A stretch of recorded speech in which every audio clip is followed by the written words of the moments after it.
Hai semuanya, Assalamualaikum warahmatullahi wabarakatuh. Sebelumnya, perkenalkan nama saya Erma Rahmatus Saada dari kelas A IAT semester 3. Insya Allah pada video kali ini kita akan mencoba untuk membedah anatomi artikel dalam penulisan karya ilmiah. Baik teman-teman, di sini saya sudah menyajikan sebuah artikel jurnal, yang mana artikel ini saya ambil dari Jurnal Al-Bayan, Studi Ilmu Al-Quran dan Tafsir, UIN Sunan Gunung Jati Bandung. Di sini kita akan mencoba untuk membedah anatomi dan struktur apa aja yang ada dalam sebuah artikel. Nah, yang pertama kita temukan di sini ada judul. Nah, ini judulnya teman-teman, Autentifikasi Al-Quran melalui kritik teks.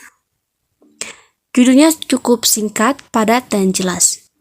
Di sini juga kita temukan penulis. Nah, kebetulan di sini penulisnya ada dua teman-teman. Yang pertama Aqdi Rafiq Asnawi dan Ahmad Taufiq bin Ismail. Lalu kita temukan juga di sini afiliasi atau lembaga dari penulis. Yang pertama ada Universitas Darussalam Unida Gontor. Ini afiliasi dari Aqdi Rafiq Asnawi. Di sini juga kita bisa menemukan alamat email dari penulis ya. Selanjutnya Ahmad Taufiq bin Ismail, afiliasinya dari University Teknologi Mara. Nah, ini teman-teman, di sini juga ada alamat emailnya. Setelah itu kita temukan abstrak. Nah, abstrak dalam artikel ini terdiri dari dua bahasa. Yang pertama ada bahasa Inggris.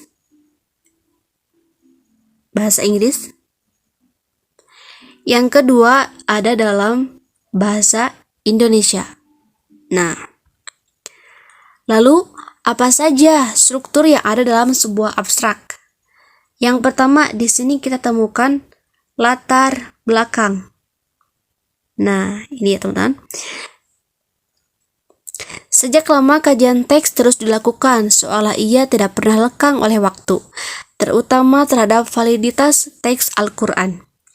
Di era permulaan Islam, para sarjana sudah menggunakan metode kritik teks dalam mengkaji manuskrip Al-Quran.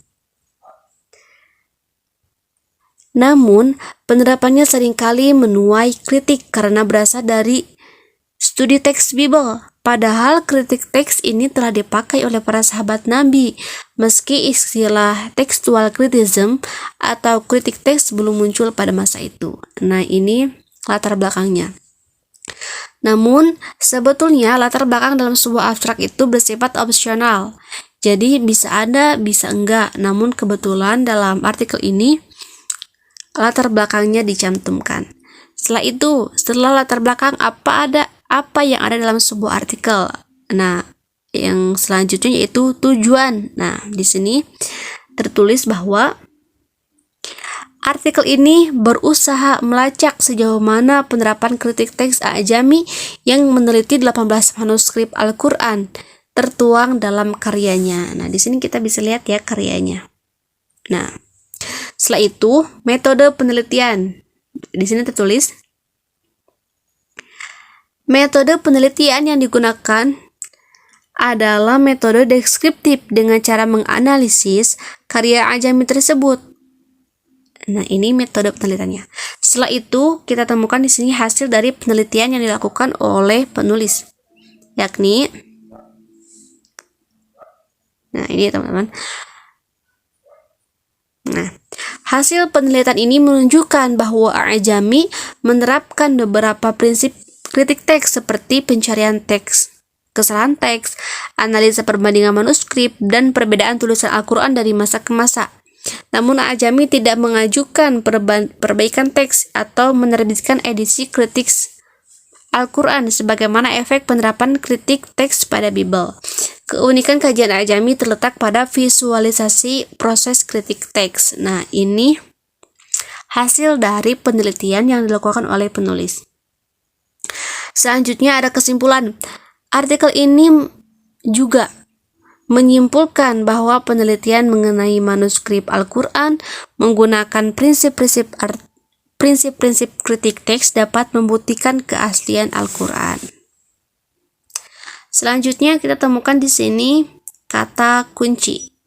Nah, di sini kata kuncinya ada kritik teks, manuskrip Al-Quran, A'jami, juga validitas. Namun kata kunci di sini belum tersusun secara alfabetis, karena alangkah baiknya jika kita menulis sebuah artikel, kata kuncinya tersusun secara alfabetis. Selanjutnya kita masuk ke pendahuluan. Yang pertama, dalam pendahuluan itu harus ada latar belakang. Nah, di sini kita temukan latar belakang itu lumayan banyak ya teman-teman. Ada dalam paragraf 1, 2, dan paragraf 3.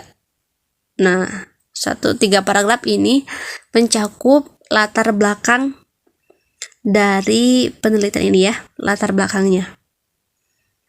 Nah, selanjutnya di sini kita juga temukan. Nah, artikel ini hendak menguraikan apakah kritik teks juga digunakan oleh A'jami dalam mengkaji manuskrip Al-Quran. Jika digunakan, bagaimana penggunaan tersebut? Diketahui bahwa A'jami tidak pernah menyatakan bahwa ia menggunakan metode kritik teks dalam mengkaji manuskrip Al-Quran. Nah, ini adalah posisi penelitian masuknya ya. Selanjutnya ada metode. Untuk menyelesaikan permasalahan akademis tersebut, penulis menggunakan metode deskriptif analisis dan komparatif untuk menganalisis karya A'jami serta membandingkannya dengan kajian-kajian semisalnya. Setelah itu, nah di sini di paragraf terakhir kita menemukan penelitian terdahulu. Nah, disebutkan penelitian terdahulu mengenai kajian A'jami terhadap manuskrip Al-Quran dilakukan oleh Asnawi 2019 yang hanya mendeskripsikan metodologi yang dipakai oleh A'jami tanpa memaparkan penerapan kritik teks di dalamnya.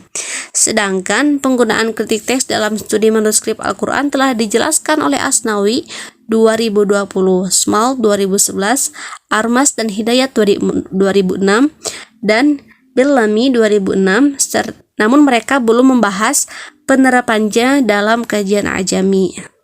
Nah, itu ya teman-teman, anatomi yang ada dalam kritik dalam artikel. Mungkin cukup sekian video yang dapat saya sampaikan. Mohon maaf atas segala kesalahan dan kekeliruan. Thanks for watching. Assalamualaikum warahmatullahi wabarakatuh. See you.